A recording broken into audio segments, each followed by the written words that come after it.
Hello and welcome back as we dive into section 1.4, which is about linear independence and homogeneous equations.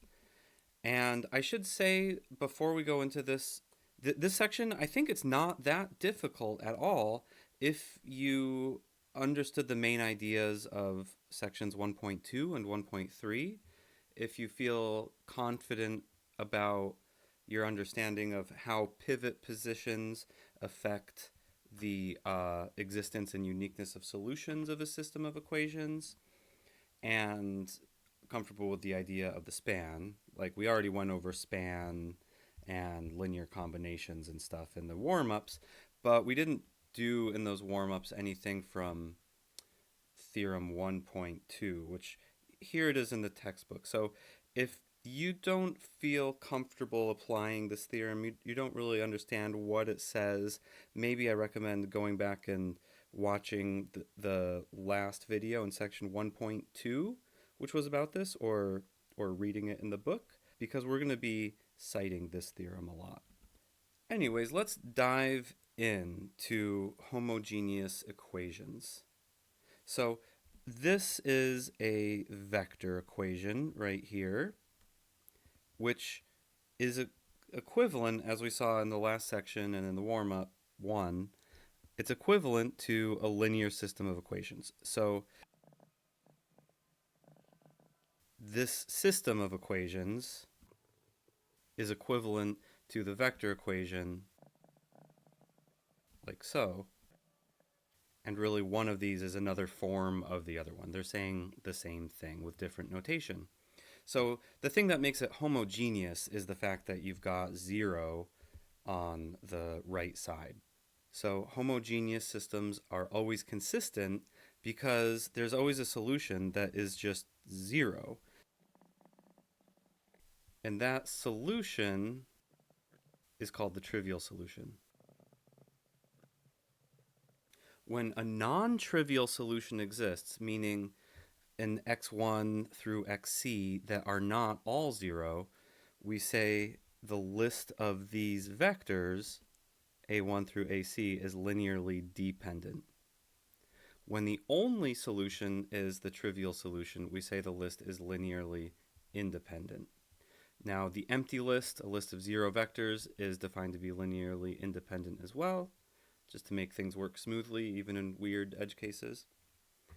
If the matrix A is made up of columns that are your list of vectors, we say the solution set of this equation is called the null space of A and is written null A. And where we're kind of going with this is we're going to start thinking of a list of vectors and a matrix as kind of the same idea. So, like, for example, here we have the matrix A1, in this example I'm looking at here. A1 is 1, 3, and A2 is 2, 4. So the list of these two vectors is really the same idea as the matrix that has these vectors as columns. Now, they're not exactly the same thing because one is a list of vectors and one is a matrix, but they're basically the same thing. We use different sets of notation for them, but they work in very similar ways.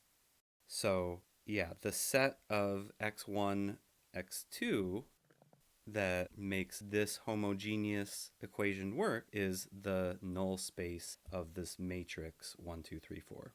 Okay, so I think it would help to see some real examples of this. So we actually have a whole bunch of examples. Let's start with example 1 over here. Here, as a list of vectors, where a1 is 3, 6, and a2 is 4, 8, is that list of vectors linearly independent or dependent? Well, let's see.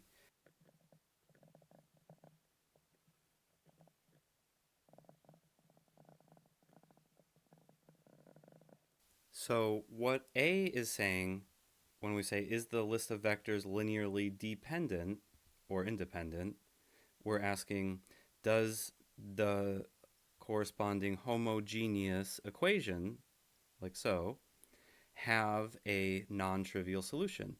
If it does have a non-trivial solution, yes, that means the list of vectors is linearly dependent. So we know that we can write this as a system of equations, like so.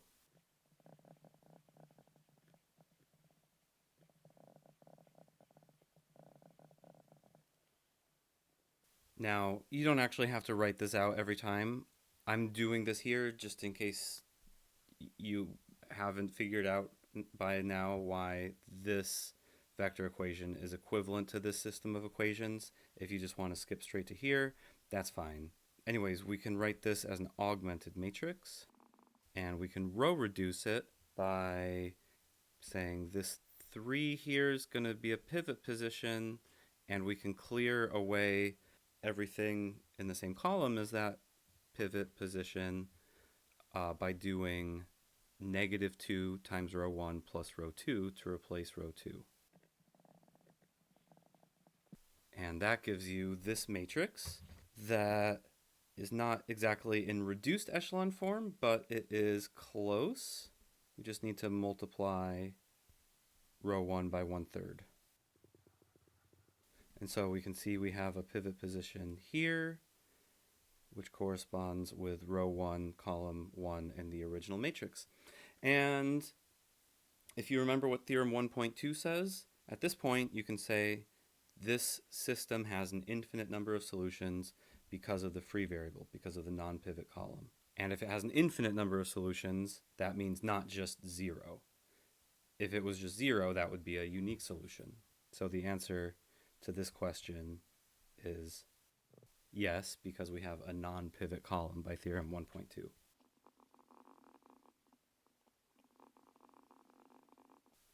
All right, so now let's actually do part B. Let's actually try to write the solution set of this homogeneous equation, which is null A, as the span of some vectors. So first of all,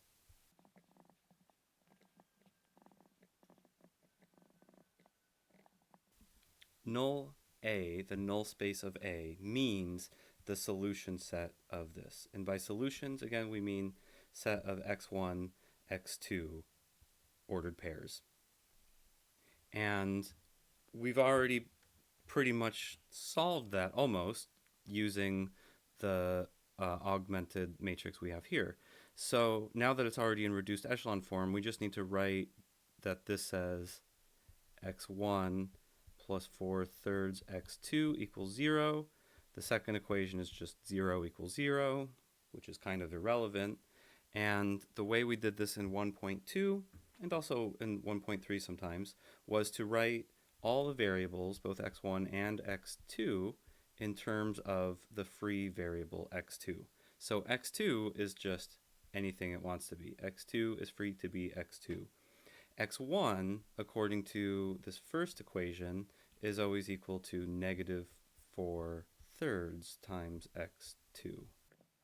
And that's a fine way to write it. You could also say that the vector x is equal to x2 times -4/3 1, right? Or when I say x, I mean the vector x1, x2. So can we write the set of vectors that are of this form that can be written like this or like this as the span of a list of vectors? Sure. The set of all vectors that can be written like this is the same thing as span of the vector -4/3 1. So yeah, the infinite number of solutions that we're talking about is the set of any multiple of this vector -4/3, 1. So let's look at a question that maybe isn't obviously related, but is actually related, which is C. Can you write column 2 as a scalar multiple of column 1? So yeah, just saying like, can we figure out what goes here? What is the scalar multiple of column 2, sorry, of column 1 that gives you column 2 as a result?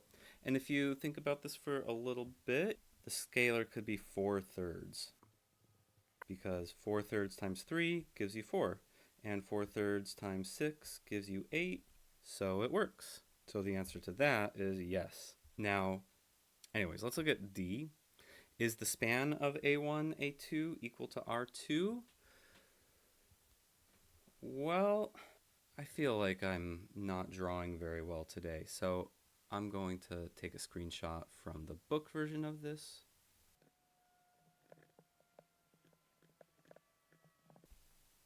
So here's what the span looks like. Here's A1 is 3, 6, A2 is 4, 8. And when you get linear combinations of them, you can get things like, half of A2 plus A1 will take you to something here. Or you could do negative A2 plus negative A1 to get somewhere back in the other direction. But there's no way to get away from that line. You don't have a vector pointing in an independent direction, like one of these, so everything is on the same line. And maybe you can visually see how the answers to A, B, and C are related here. So, like, for example, one solution of, like, how do you get 0 as a linear combination of A1 and A2? Well, let's say that x2 is 1. If x2 is 1, the solution is just negative 4/3 times A1 plus 1 times A2.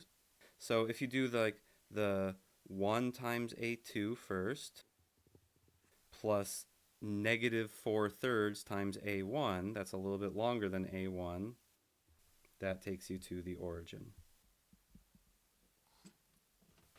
And the fact that you can do that gives you a way to get a solution of this. Like if you wanted to, so we have the solution to the homogeneous equation that directly gives you a way to get 4/3 A1 equals A2. So those are very much related. Wait a second. I just realized I didn't actually answer the question. Is the span of A1, A2 equal to R2? This is a subset of R2, but R2 includes points like this and this and this.